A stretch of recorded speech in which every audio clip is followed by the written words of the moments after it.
Hello friends, in the last video we have discussed about amino acids. The link of the video is given in the description box. Today we are going to discuss about monosaccharides and oligosaccharides. Carbohydrates are the polyhydroxyaldehydes, polyhydroxyketones or the substances which give them on hydrolysis. Most carbohydrates have CN H2NON as their empirical formula. Carbohydrates are classified into three types on the basis of number of sugar units as monosaccharides have single sugar unit, oligosaccharides have 2 to 10 sugar units, polysaccharides have more than 10 sugar units, where saccharide is a Greek word derived from saccharon meaning sugar. Monosaccharides, these are the simplest sugar since they cannot be hydrolyzed. They are colorless, crystalline in nature, freely soluble in water but insoluble in organic solvents, and most are sweet in taste. Monosaccharides are further classified into two groups on the basis of functional group as aldoses, the monosaccharides having aldehyde as a functional group. Ketoses, the monosaccharides having ketone as a functional group.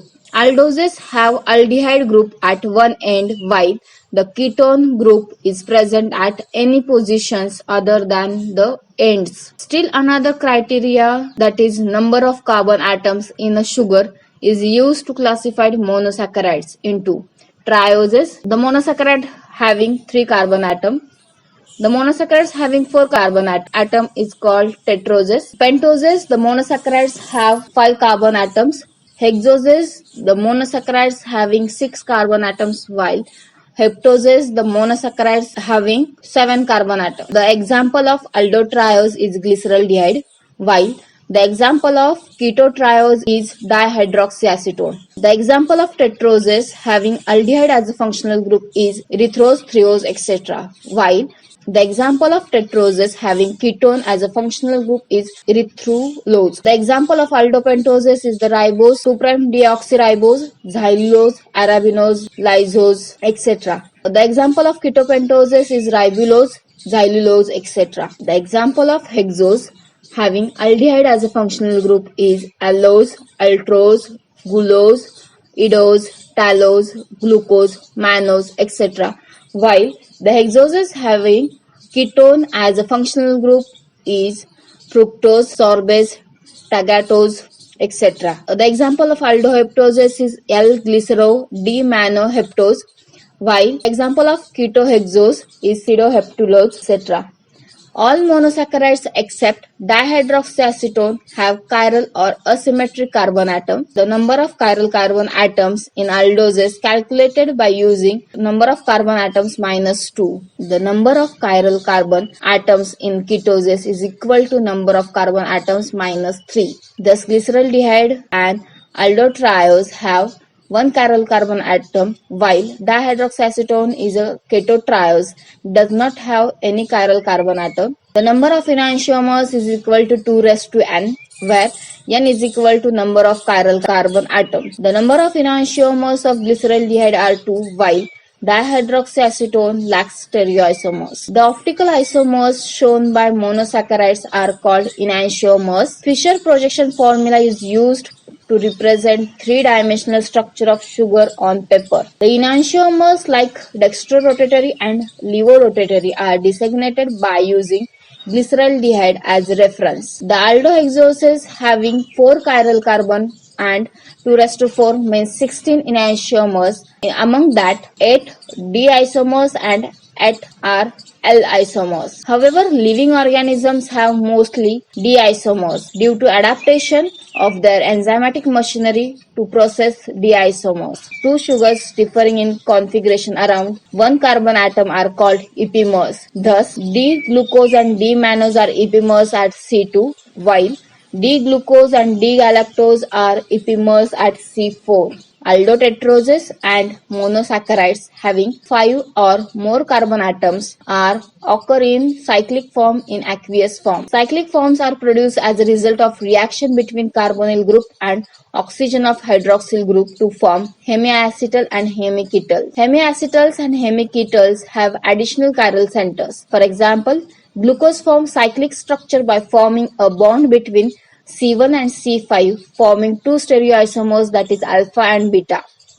These six-membered ring compounds are called pyranoses since they resemble pyran, while five-membered ring compounds are called furanoses since they resemble furan. However, aldopyranoses are more stable and predominant than aldofuranoses. Pyranose ring is formed by only those aldoses having 5 or more carbon atoms, that is pentoses, hexoses and heptoses. Anomers are the isomeric forms differing at hemiacetal or hemiketal carbon atoms. The anomeric carbon is hemiacetal or carbonyl carbon. Thus, there are two anomers, that is alpha and beta. Mutarotation is the process by which alpha and beta anomers are interconverted.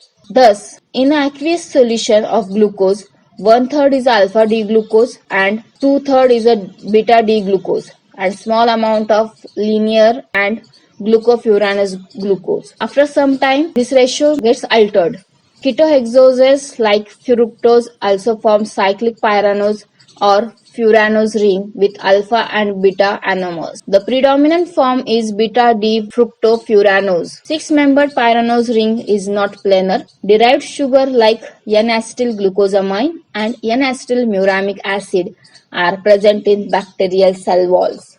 L-fucose and L-rhamnose formed as a result of removal of oxygen from L-galactose or L-mannose respectively. These are found in plant polysaccharides and complex oligosaccharides present in glycoproteins and glycolipids. Aldonic acid formed as a result of oxidation of carbonyl carbon and uranic acids formed as a result of oxidation at C6 carbon. Both form stable intramolecular esters called lactones. Sugars are usually phosphorylated, for example glucose 6-phosphate. Phosphorylation performs number of essential functions like trapping the sugar inside the cell because cells lack transporter for phosphorylated sugars. Sugars get ready for subsequent transformation in a phosphorylated state.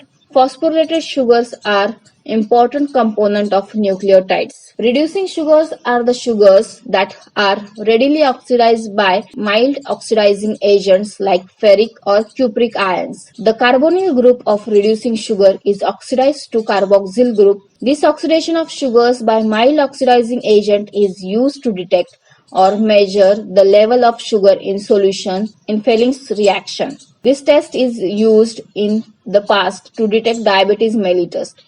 Current tests use glucose oxidase enzyme and are more sensitive than Fehling's test. Oligosaccharides, they are crystalline in nature, soluble in water and sweet in taste. They consist of 2 to 10 monosaccharide units joined through O-glycosidic bond or linkage. For example, disaccharides have 2 sugar units, trisaccharides consist of 3 sugar units and tetrasaccharides contains 4 sugar units. Disaccharides, these are the most abundant oligosaccharides. They consist of 2 sugar units joined through O-glycosidic linkage. The glycosidic linkage is formed between hydroxyl group of one sugar and carbonyl group of another sugar. Glycosides are the non-reducing disaccharide, for example sucrose and trehalose. Glycosidic linkage is readily broken by acid but is resistant to bases. When boiled with mild acid, disaccharides are hydrolyzed to their components, that is monosaccharides. When anomeric carbon is involved in formation of glycosidic bond, disaccharide is unable to reduce the ferric or cupric ions. Reducing end is that end of a oligo or polysaccharide which has free anomeric carbon, for example sucrose, maltose, lactose, etc. Maltose or malt sugar is a reducing sugar, consists of alpha-1,4 glycosidic linkage present between two glucose residues. Lactose or milk sugar is also reducing sugar, consists of beta-1,4 glycosidic linkage present between glucose and galactose residues. Sucrose or table sugar or cane sugar is non-reducing sugar formed by plants but not animals. It is the principal sugar transported from leaves to other plant parts. Sucrose is made up of glucose and fructose. The glycosidic linkage between these are beta-1,2. Trehalose is a non-reducing sugar present in insect hemolymph, which is used as an energy storage compound. The glycosidic linkage present between two glucose residues is alpha 1,1. Significance of carbohydrates. Carbohydrates are the most abundant biomolecules on Earth, produced during the process of photosynthesis. Carbohydrates like starch and sugar are dietary staple of many people. Oxidation of carbohydrates is the central energy yielding pathway in living organisms. Carbohydrate polymers like cellulose, peptidoglycans serve as structural and protective element in cell walls of plant and bacteria respectively. Carbohydrates also participate in lubrication of skeletal joints, recognition and response, etc. Thank you.